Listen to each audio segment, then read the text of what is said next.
আসসালামু আলাইকুম, welcome back to my channel. আপনাদের জন্য আমার আজকের রেসিপি হচ্ছে খাসির মাংস বোনা। ঈদের দিন আমরা কম বেশি খাসির মাংসটা রান্না করি। অনেক সময় দেখা যায় খাসির মাংসে কিন্তু একটা স্মেল থাকে, সেজন্য অনেকে আছেন খাসির মাংসটা পছন্দ করেন না। আমার এই রেসিপিটা আপনারা ফলো করলে আপনাদের খাসির মাংসটা খেতে হবে অসাধারণ। চলুন তাহলে রেসিপিটি দেখে নেওয়া যাক। একটা প্যানে আমি হাফ কাপ পরিমাণ সয়াবিন তেল দিয়ে দিয়েছি। এর মধ্যে দিয়ে দিচ্ছি হাফ কাপ পরিমাণ পেঁয়াজ কুচি। এখন পেঁয়াজটাকে একটু ভেজে ব্রাউন কালার করে নিব। যখন ব্রাউন কালার চলে আসবে আমি আরও দিয়ে দিচ্ছি হাফ কাপ পরিমাণ পেঁয়াজ বাটা। 1 টেবিল চামচ আদা বাটা দিয়ে দিলাম। 1 টেবিল চামচ রসুন বাটা দিয়ে দিয়েছি। আরও দিয়ে দিয়েছি 1 টেবিল চামচ পরিমাণ বাদাম বাটা।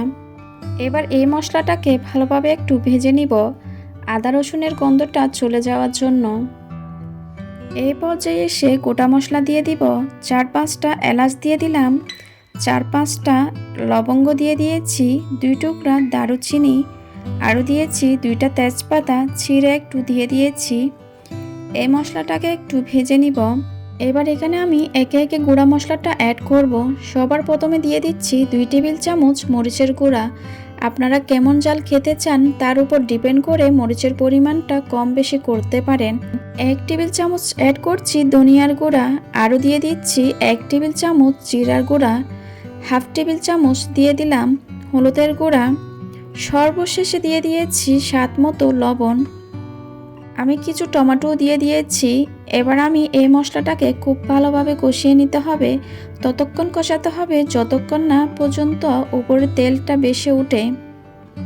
এবার তেলটা যখন উপরে চলে আসলো আমি মাংসটা দিয়ে দিচ্ছি। আমি এখানে মাংস নিয়েছি 1 কেজি পরিমাণ।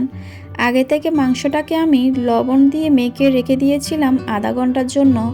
এতে করে খাসির মাংস একটা ডিফারেন্ট টাইপের গন্ধ থাকে, এটা চলে যাবে।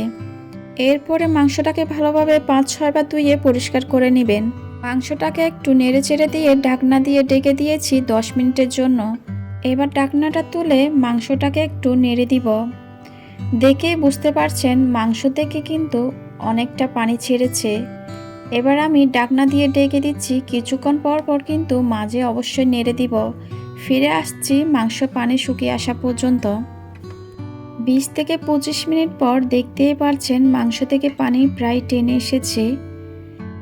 এর পর্যায়ে আমি মাংসটাকে একটু নেড়ে দিব। দেখতেই পাচ্ছেন তেলটা উপরে মাংস থেকে বেশি উঠেছে। আপনারা তখন বুঝতে পারবেন মাংসটা ভালোভাবে কষানো হয়েছে।